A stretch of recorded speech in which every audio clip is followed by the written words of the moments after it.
हाँ जी, we are continuing this 376 point. तो उसमें लोकल फैक्टर जो होता है डिलेड वूलिंग हीलिंग करवाता है वो होता है इन्फेक्शन, और जो सिस्टमिक फैक्टर डिलेड वूलिंग हीलिंग करवाता है वो होता है डायबिटीज मेलाइटिस। ठीक है, अब प्रिवेंट कौन करवाता है? Wound contraction.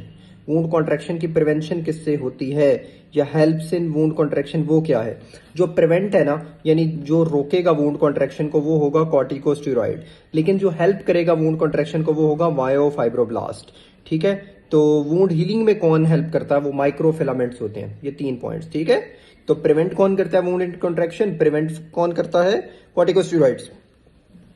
हेल्प कौन करता है? मायोफाइब्रोब्लास्ट। और what helps in wound healing? Wound healing में हेल्प कौन करता है? माइक्रोफिलामेंट्स।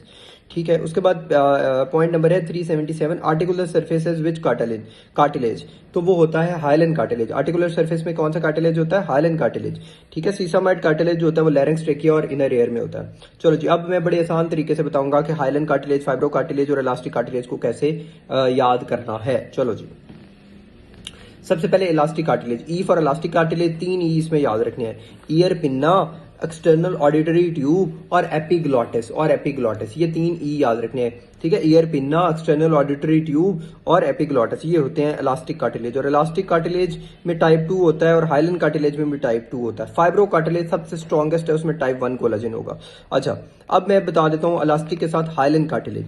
हाइलन का मतलब होता है ग्लास लाइक। ठीक है, फाइबर जो उसके विजिबल नहीं होते, बिल्कुल शीशे की तरह साफ। ठीक है, composed of collagen type 2। Type 2 इसमें भी होगी। अब इसका निमोनिक है ईएनटी कार। ईएनटी कार, ठीक है, इसमें ईएनटी कार का मतलब क्या है? Epiphyseal cartilage of long bones, epiphyseal cartilage of long bones, साथ नेजल कार्टिलेज। ठीक है, और थायराइड के सारे कार्टिलेज, जिसमें इसने निमोनिक में ही दे दिया cricoid cartilage, articular cartilage, arytenoid cartilage. ठीक है, तो रिब्स, कॉस्टल कार्टिलेज। अगर फिर भी नहीं याद रह रहा तो सिंपल ये 3 चीजें याद रख लो, epiphyseal cartilage of long bones और कॉस्टल कार्टिलेजेस रिब्स में। ठीक है, नेजल कार्टिलेज और थायराइड के सारे कार्टिलेज, जिसमें रेटिनॉइड, क्रीकॉइड और आर्टिकुलर कार्टिलेज आ रहे हैं। ठीक है, उसके बाद आ गया फाइब्रो कार्टिलेज। उसमें फाइबर्स जो होते हैं वो विजिबल होते हैं और इसमें कोलेजन टाइप 1 होती है, ये स्ट्रॉन्गेस्ट है। जिस तरह वो गुजरावाला का पहलवान था ना, किसी को अगर पता हो, गामी पहलवान, गामी वाज वेरी इंपॉर्टेंट। अगर गामी से नहीं याद रखना तो इसको मैगी निमोनिक से याद रख लें, फाइब्रो कार्टिलेज। लेकिन मैगी से आपको स्ट्रॉन्गेस्ट वाली फील नहीं आएगी, लेकिन गामी से आपको स्ट्रॉन्गेस्ट वाली फील आएगी, क्योंकि स्ट्रॉन्ग बंदा था गामी। गामी पहलवान जो है था वो स्ट्रॉन्ग था, इसलिए जो फाइब्रो कार्टिलेज है ना वो बहुत ज्यादा स्ट्रॉन्गेस्ट है। और गामी पहलवान, वो पहलवानों ने लंगोट पहना होता है। ठीक है, और वो किस जगह पे लंगोट पहनते हैं? एसिटेबुलर लैब्रम और ग्लिनोइड लैब्रम वाली जगह। ठीक है, ये नीचे। तो एसिटेबुलर लैब्रम और ग्लिनोइड लैब्रम गामी के जी और ए से हो गया।